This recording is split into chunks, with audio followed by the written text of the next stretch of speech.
Hello and good afternoon on this Monday afternoon of this wonderful holiday week, this Thanksgiving week when we're all learning how to shrink up a little bit the size of our Thanksgiving uh, meal plans with family this year to go through this pandemic. And we've been gathering here every day at noon Eastern Time right here to create a virtual sanctuary to love and support each other through this pandemic.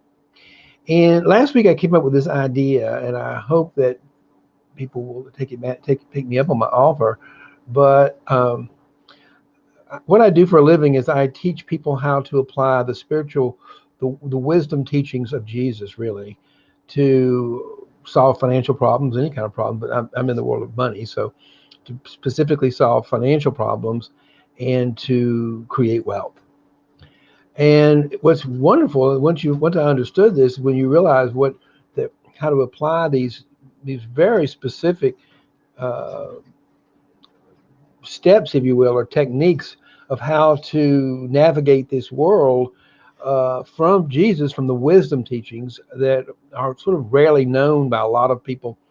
They're getting more familiar, but it's not the way most people in the Western world approach Christianity or understanding of Jesus. But I decided what I would do is to take this platform where people come in every day and just actually use it to help some people because there's no shortage. We're in a tough time right now. We're in a difficult, challenging time, and many people are suffering and worrying a lot about money.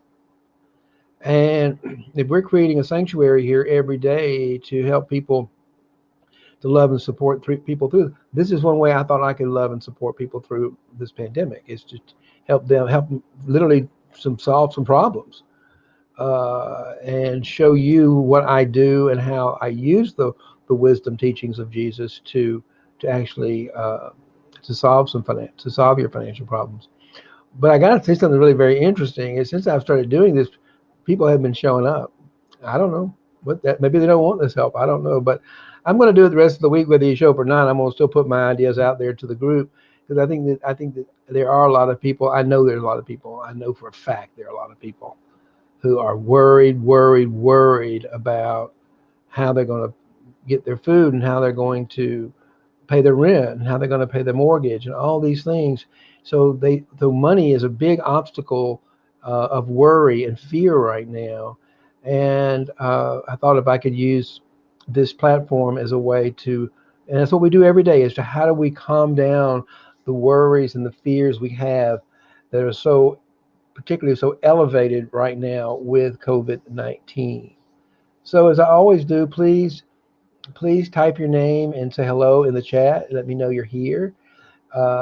It's always nice to know you're here. And if you've got a problem or something you want me to work on, that could be a personal problem, such as I've got too much debt or something like that, um, or it could be maybe a more general problem like the government debt.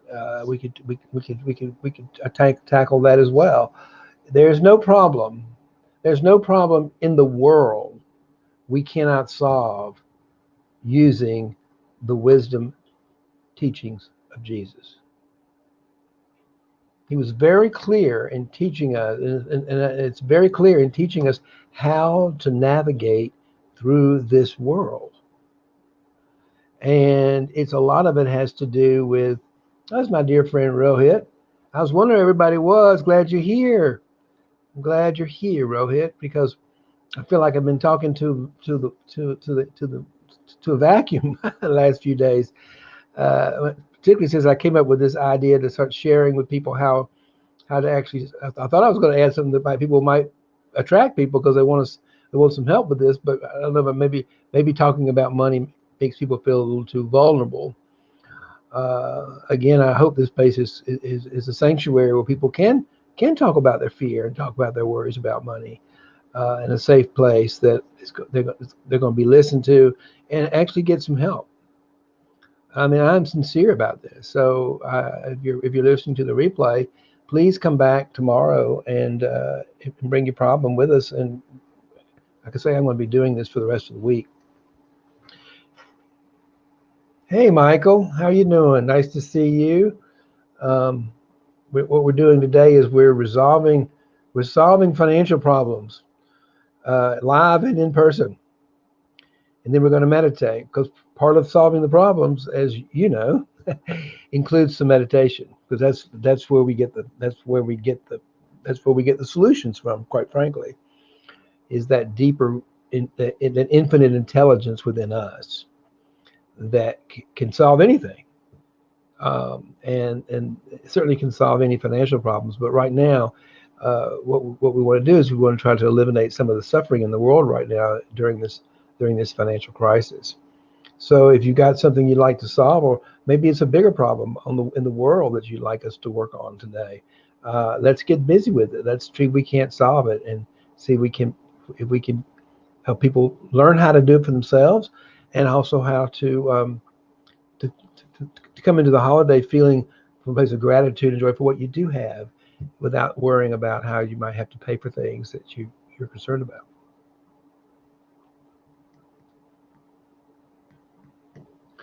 So since no one's putting anything in the chat, I'm going to come up with something. I put this out on my internet last week. I'm going to on my Facebook feed last week ask the question. I'm going to for the purpose of this day's live broadcast, I'm going to solve the problem. And if you want to join me in the communication, yeah, it starts from within. It all starts from within. Well, it starts with a symptom, and I'm going to show you how to do that right now.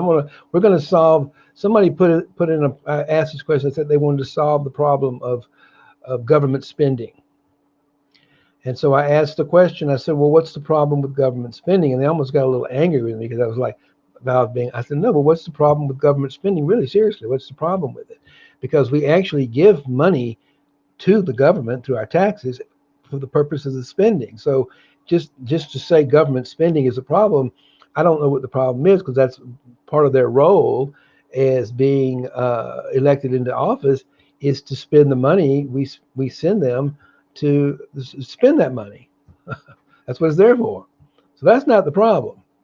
So when we got down a little further, we got down to the fact that what the problem was spending money, government money, on things that don't benefit the people that put them in office, and they came down to the problem is not government spending. We want them to be for government. The problem was the way they're spending the money. Now we're getting closer to the problem. It isn't the spending of the money the problem; it's the way they're spending of the problem. So we got down a little further and we said, well, what they really dislike is the way that certain people, certain corrupt politicians spend their money on the betterment of themselves. So now, yeah, I said, now we got a problem. I agree with that problem and we got to solve it. We definitely have a problem right now in this country with too much government spending that's not going into programs that are for the benefit of the people in this country. There is no, because I'll tell you something.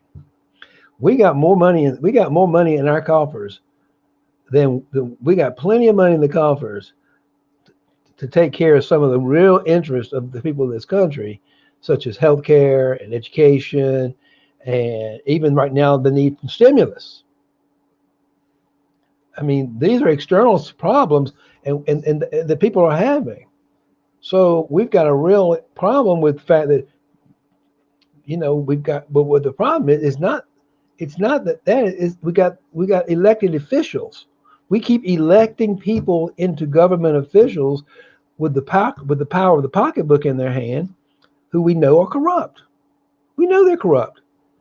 We can tell by their actions. We can tell by the policies and the way they spend their money. And the most blatant right now, and I don't want to get into a political debate, but it's the most blatant one is in the state of Georgia when the incumbent is known for corruption. He is known for taking money from big pharma and other big companies in which he from and lobbying. That is it's a corrupt program. So we gotta one stop the corrupt program. We got to put people into office who will vote on ending the corruption. So here we got the state of Georgia. We got candidates. One, we got people who are known. It's factually known that they are corrupt, and they're still on the ticket, the ballot for running for the Senate. One of them, I don't know much about the woman. I'm talking about the guy. Purdue is his name, and he's running against a guy named Ossoff, and Ossoff has brought him out in a debate and challenged him in a live debate in front of the whole world about his corruption, of which he had no response. And then he wouldn't come back and debate him again. So I'm pretty clear. It's pretty clear. We got a guy who's running for office who we don't know if he's corrupt or not. We don't have any reason to believe that the challenger is corrupt. That's not his platform. He's running on some programs that are going to be for the betterment of the people of the state of Georgia and this country. Primarily, the one they're going to vote on is how to get this darn coronavirus under control. So, and spend some money on that. That's how I want them to spend. I want them to spend money on that. But we got a choice. We can either send back the corrupt one, and we're going to get more corruption. We're going to get more government spending on things that are not going to be to our benefit. Or we can vote for something. We can give somebody new a chance that might do a better job of giving us what we're looking for. So that's how we solve the problem. And we have that as the voters in this country to make that happen. We just simply vote in the person that actually is there to spend the money that we give them on things we value. It's really not that complicated. But yet we over and over and over again continue to send people back into Congress, send them back into their positions of power with the keys to the Treasury, and wonder why they misspend money. We know they're misspending money. It's not about being mean or ugly. It's just voting for somebody who doesn't. So that's one way that we can solve a big financial problem by how we vote. Voting for people who are going to spend the money the way we want them to. And that's the biggest. That's the big problem right now in our country. That's because we had people in power who didn't want to spend the money on the coronavirus. We wanted to spend money on the coronavirus and on controlling the coronavirus, and we're in favor of it. We were encouraged. We were telling them to, and they go, "I know that's not a problem, but it is a problem. 250,000 people are dead. People are getting sick every day. That's a problem, and we can solve it simply by getting people out, getting people in positions of power that actually do care about us and want to spend the money in ways that are going to make our lives more productive and better. So that's how we do it. That's how we solve a financial problem with some spiritual wisdom. Because what we did there was we did this. Where's the spiritual wisdom in there? The spiritual wisdom is in looking at the truth. Looking at what is true and what's creating the problem, and solving it from that place. It's the inquiry. It's the process of inquiry. And what we did was, is it true we don't have the money to spend on things like coronavirus? No, it's not true. You got plenty of money to spend. The government's got plenty of money to spend on things we care about. What we do is we elect the wrong people. So it's the process of truth. It's truth finding. What's true? If that's not true, then we'll go a little deeper and we'll find out what's truer. But unless someone's ready to challenge me, I don't know what's truer than that. So if we don't have any other problems to solve, which is going to sadden me because I don't know. Rohit, don't you have a financial problem we can solve today? Type me a financial problem that you'd like to solve. It could be a personal problem. It could be a big problem. What's a financial problem we could solve today, Michael or Rohit? You're the only two on here that I see that actually typed your name into the box there.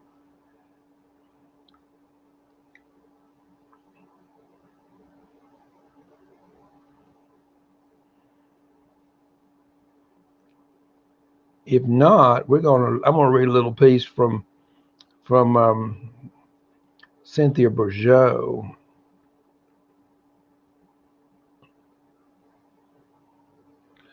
I don't mean who said super show. Hold on a minute here.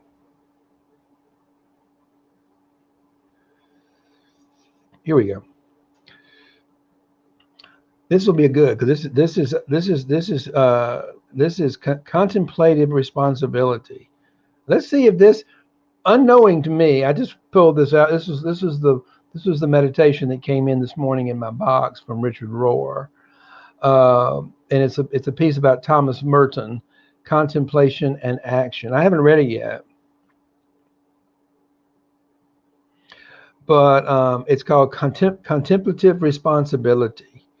And let's just see if we can get a message in this that we could use to solving problems today. I don't know. Let's try. Let's have some fun with it. Thomas Merton. Okay, let's take with this for. I want to start a sanctuary for farm animals, even when I don't have money. Okay, good. So let's see what let's break this down, Rohit. So you want to create a sanctuary, and the problem is there are farm animals, I'm assuming, who don't get slaughtered, because the majority of farm animals get slaughtered. And so what you're looking for are the ones that that are not slaughtered. And tell me what's the purpose of your sanctuary. You want to start a sanctuary. What is it you want to? What is it you want to do?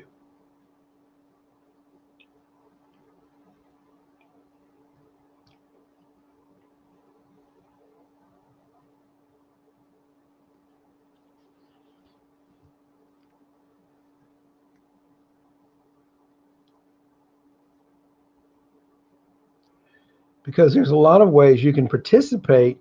There are already sanctuaries out there that are taking care of animals. Those are physically impaired. Okay, so I actually have that's a great thing. I have a good friend of mine. She and her wife in Georgia created a sanctuary for uh, big animals who are impaired. It's called Sweet Olive Farm. It's near Athens, Georgia, and they've had a blast doing that. And I don't know they had a whole lot of money uh, to start with. I don't know how much they had, but my suggestion is this: um, while you recognize you don't have the money in the moment, what we ought to do is to look at what is your mission.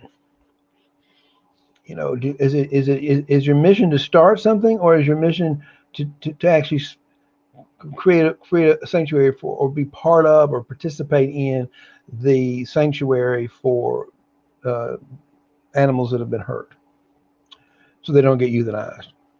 That's a noble thing to be part of. And so what you start with is, you don't start with the problem.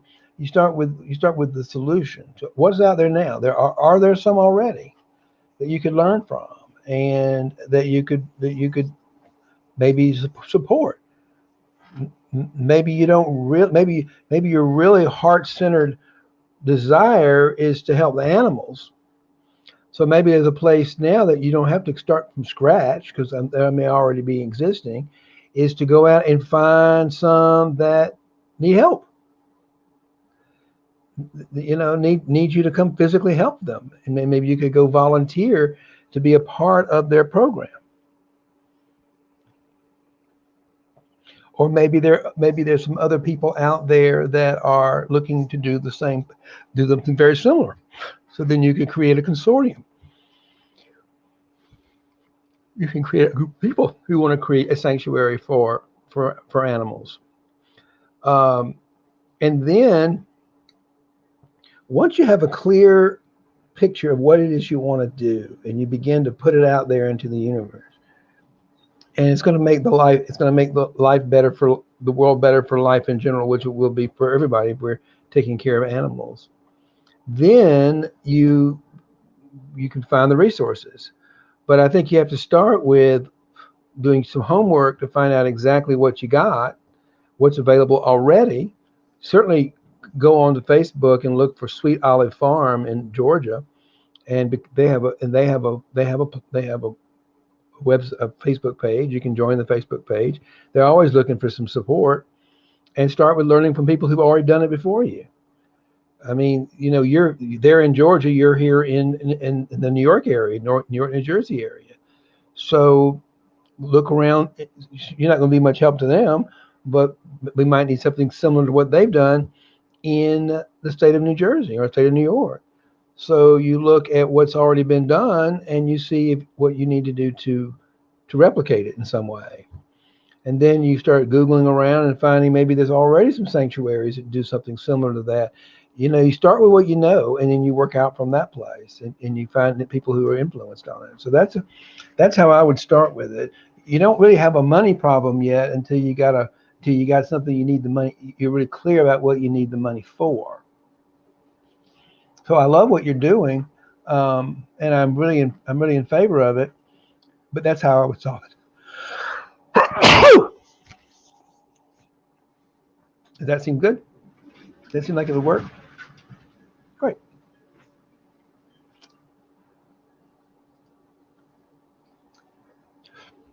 Yeah, you tell Susan and Kat that I said hello, and that if you like me to introduce you to them, I'll be happy to do that. And say you literally what and get familiar with what they do, and you like to do something like that up here. I'm sure they'd be happy to give you some advice and some help. There you go. That's how we solve a problem. We find out what the problem is and get to the heart of the problem. What is the problem today we need to solve? One of them is, what is the problem today we need to solve? And then we take the next step, and we take the next step, and we take the next step. Let's read this little piece that came in last night about Thomas Merton and contemplation and action. Contemplative responsibility. Thomas Merton has been a primary teacher and inspiration to me, this is Richard Rohr writing, ever since I read his book, The Sign of Jonas, as a teenager. He was one of the most influential American Catholics of the 20th century.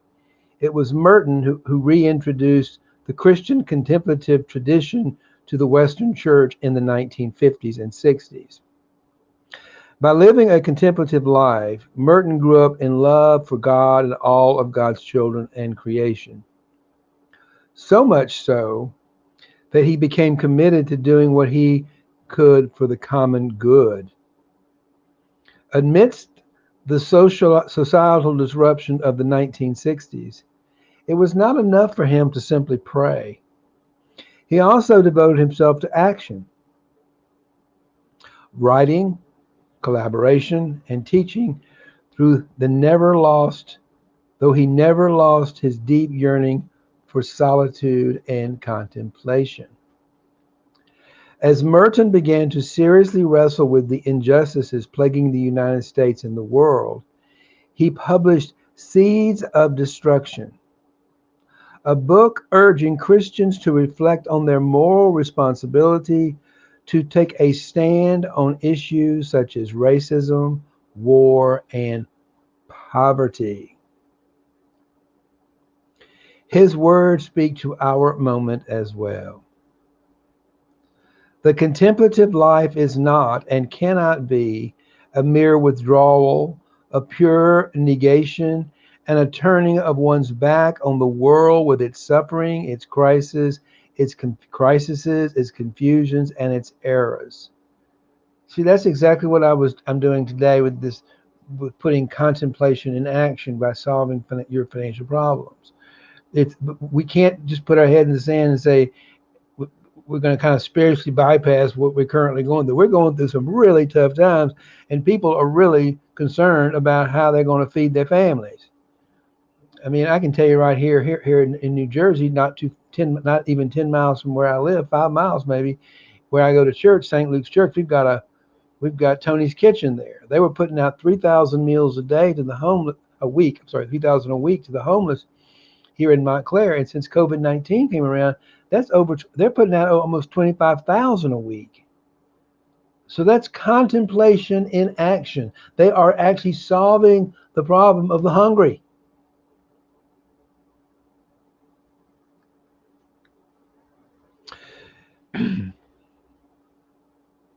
The contemplative life is not and cannot be a mere withdrawal, a pure negation, a turning of one's back on the world with its suffering, its crises, its confusions, and its errors. The monastic, that is the contemplative, flight from the world, or what I call the system, Richard Rohr interjecting there, into the desert, is a total rejection of all standards of judgment which imply attachment to a history of delusion, egoism, and sin. A definitive refusal to participate in those activities which have no other fruit than to prolong the reign of untruth, greed, cruelty, and arrogance in the world of people.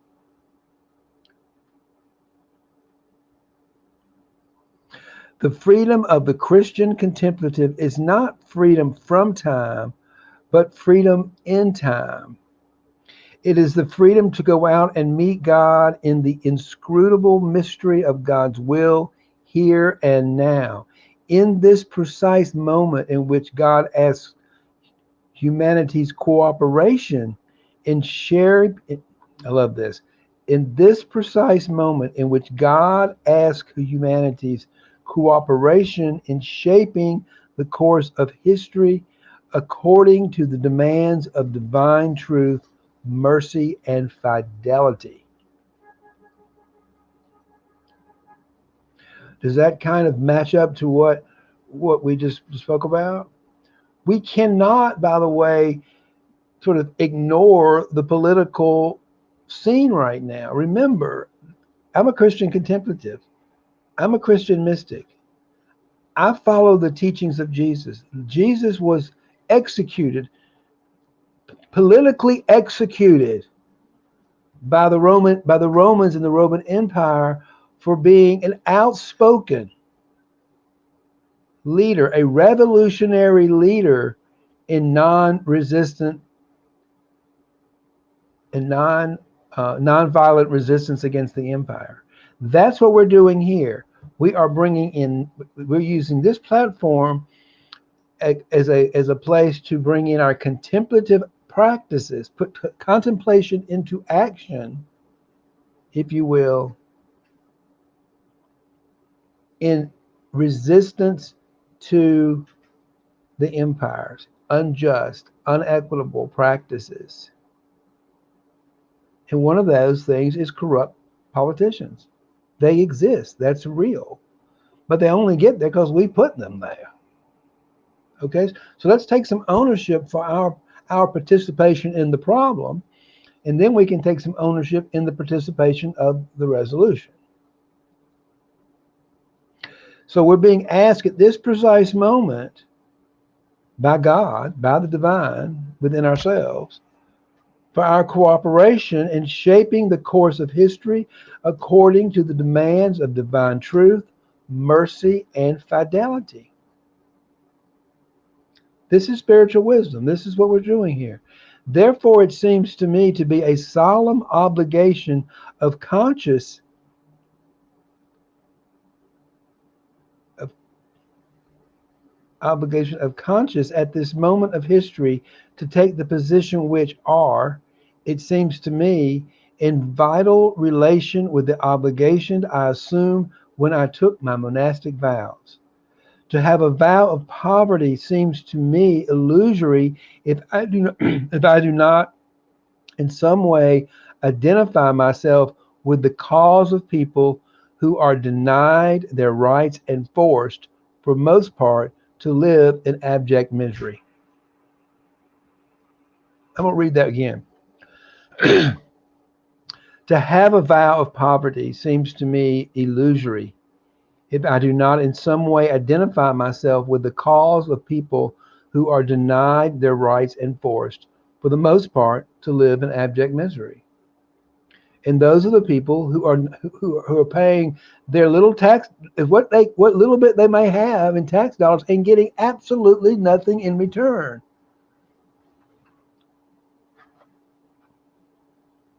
And if we care about those people, we're going to put people into power, because we may have, those of us who are more fortunate and have more means, we need to put people, help support those people by making sure we have people in power that are going to spend the money we give them on benefits for them, like health care and food. Right now they need food, basic necessities, stimulus checks. They got to feed their families. People are in abject poverty right now, and we've got one party in one part of our government system just sitting there, twiddling their thumbs, fighting about whether this election is legitimate. It's legitimate. The man was elected vice president. Let it go. Move on. Quit standing in the way of problems. We need to end this virus, and we need to end the poverty. We need a stimulus package right now. We got money in the government. We just got to spend it on the right things.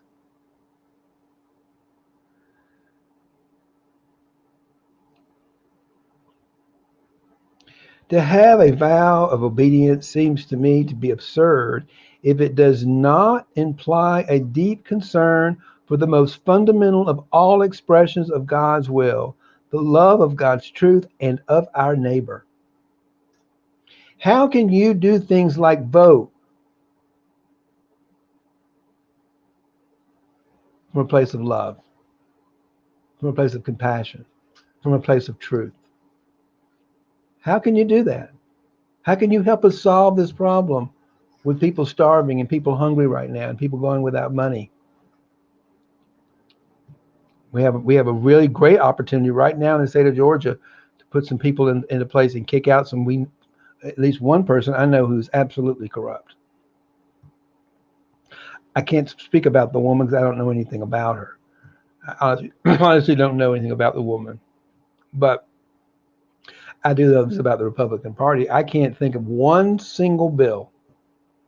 I cannot think of one single bill that the Republican Party put into legislation, even put out to be voted on, that benefited the people of this country. Can you? That's a fact. I don't know of one.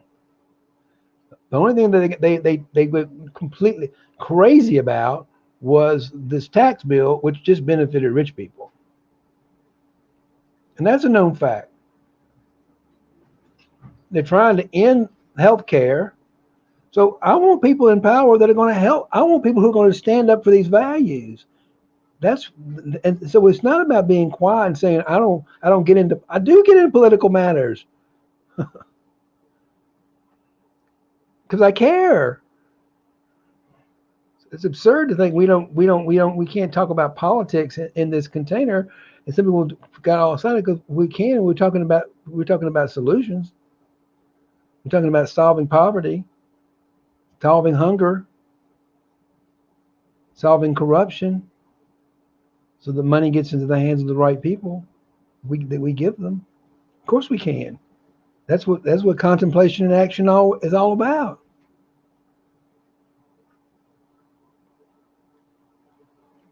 Richard ends up saying Thomas Merton knew that contemplation and solidarity with the universal suffering of creation, the planet itself, animals, and humans, is to enter into the eternal suffering of God, what Dominican Gerald Van called the divine pity. I don't like the word pity. I don't like pity in anything, but I understand what they're trying to say. Clearly, I understand what they're trying to say. But yes, let's have some conversation about putting our contemplative prayer. We're going to pray right now, but then let's put what we learn in action. What I write about comes from the divine within me, and it from the what this is how you know what compassionate truth is. And compassion is always what we want to is how we want to have. It's always it's what we want to put out in the world is compassionate truth. Because if we just put out the emotion of compassion in the world, there's no truth to it. We're just feeling compassionate, which it's a wonderful thing to feel, but it doesn't do anything really. But when you attach truth to it, when you put compassionate truth to the problem to try to solve it, you can find the answer. Because it's no longer just about I feel bad for farm animals who die, or I feel compassion for people who are hungry. Okay, that's great. Now put some truth for it and put it into action.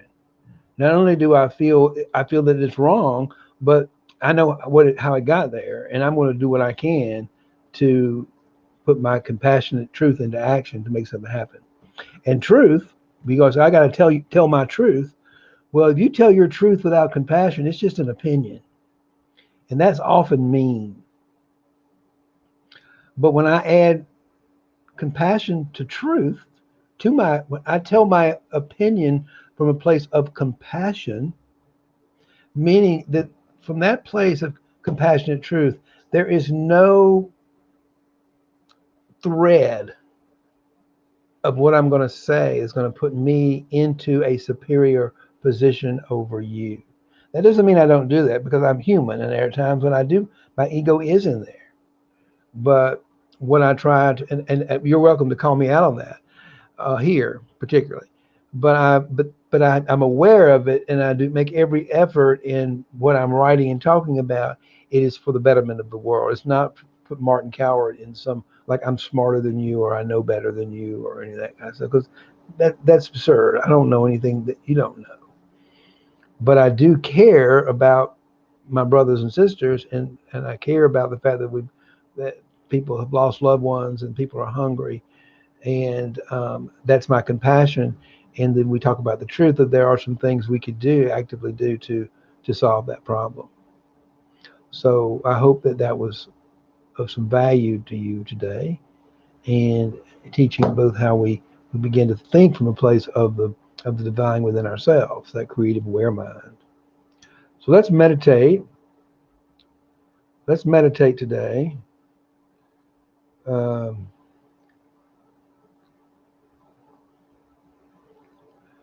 Turn on the time. And I like to start with raising my hands up in the air, just to feel that divine spirit within our fingers, embody the spirit, embody that life force. Proud human being that we almost sit up tall in my chair, my back straight up, and I'm going to sit tall like a proud human being. Sit in my divine presence as a proud, embodying the spirit from a place of being proud, grateful, grateful for this day, this moment. And as I do that, the invitation is to begin to soften the mind a little bit and do what we call conscious breathing. And conscious breathing is just what it sounds like. We bring something we do all day long, which is breathe, into consciousness. And we think about it. Oh God, there's my out breath. There's my in breath. There's my breath at the top. There's my breath at the bottom. And we just kind of become mindful of it. We just bring the mind's awareness to the breath, sort of the cyclical nature of it, the in and the out. And just allow it to breathe. Notice the rise and the fall of your rib cage. And just allow, and as you're breathing up into the mind, allow the mind to soften a little bit, to loosen up, if you will, all the thoughts, all the opinions, all the judgments, all the drama, all the problems you're trying to solve. Just let them all go. Surrender them in this moment. Literally surrender them and say, I don't know how to solve this problem. I don't know how to solve this problem exactly at this level right now we have with people hungry, with people can't eat, and I don't know how to solve this problem. And I'm going to let go of any notions of how I think it can be done. Surrender it to that divine spark within ourselves and just let it go. Just simply surrender it. I don't know. I don't know anything. And fall back into that still empty space within us where God lives. The divine is within all of us. It is the essence of ourselves. It is the essence of who we are. We just got to let go of the mind's attachment to this world for a few minutes and let it go. Just let it go and begin to breathe.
Allow the sound of that bell in my voice to wake us up, bring us out of our thoughts, our plan making, our stories, and our judgments, and just let them go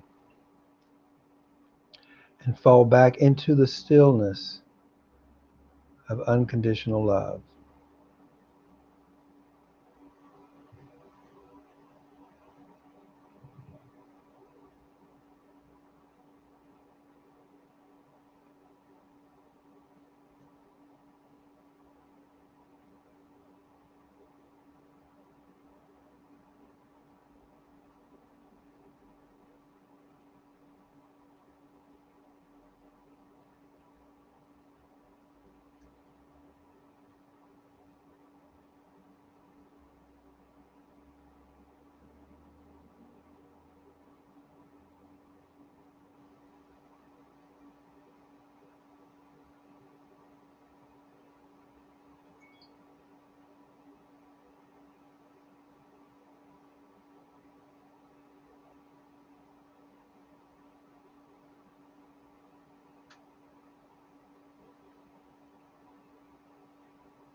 Again, allow the sound of that bell and my voice to wake us all up from our thoughts, our stories, our narratives, our plans, and just let them all go. Just let them go. Open your heart a little wider and fall back into the stillness, the spaciousness of unconditional love within yourself.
Allow the sound of that bell, sound of my voice, to wake us up from any stories, solving, problem solving, narratives. Let them go. Hold on to nothing and just fall back into that sweet, sweet land of the unknown, empty, spacious, pure love consciousness.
There's our final bell.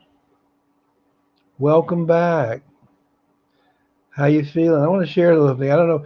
Maybe I like to hear what you did. Sometimes for me, when I'm meditating and when I finally really let go, I have a physical experience of some quickening of my breath, like 3 or 4 sort of quick breathing, and all of a sudden, when that happens, I find myself in that deeper state of consciousness. It's really quite lovely.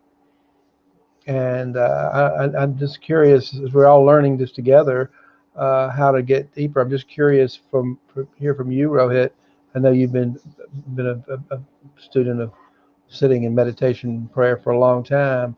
Is there something that happens to you physically as you let go, and all of a sudden, I would call it the grace of God pops in, and oh, there you are. It's quite lovely. I can't do it. I can't do it. I have to just create the conditions for it to happen. And I'm very grateful. And that's why it's a practice. I have to practice setting those conditions over and over and over again, uh, so that happens more freely. And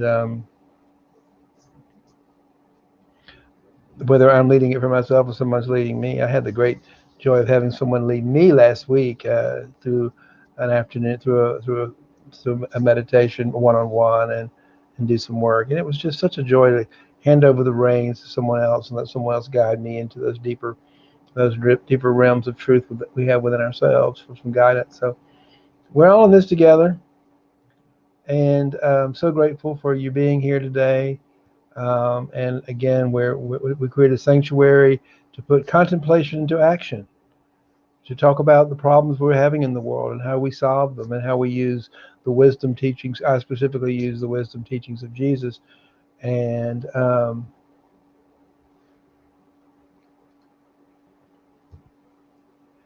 bye. Thanks for stopping in. How's everything's in Las Vegas? Don't be a stranger. Come back next week. Come back tomorrow. We're going to be here as we bring contemplation into action. Yes, it's a little bit new direction I'm taking this format, because I think it's important right now that we not just put our heads in the sand and pretend like we're going to spiritually make everything go away. We actually have to talk about the problems from a place of solution, um, and what we can do to help make the world a more just and more equitable place to live in. So, may love and prosperity prevail.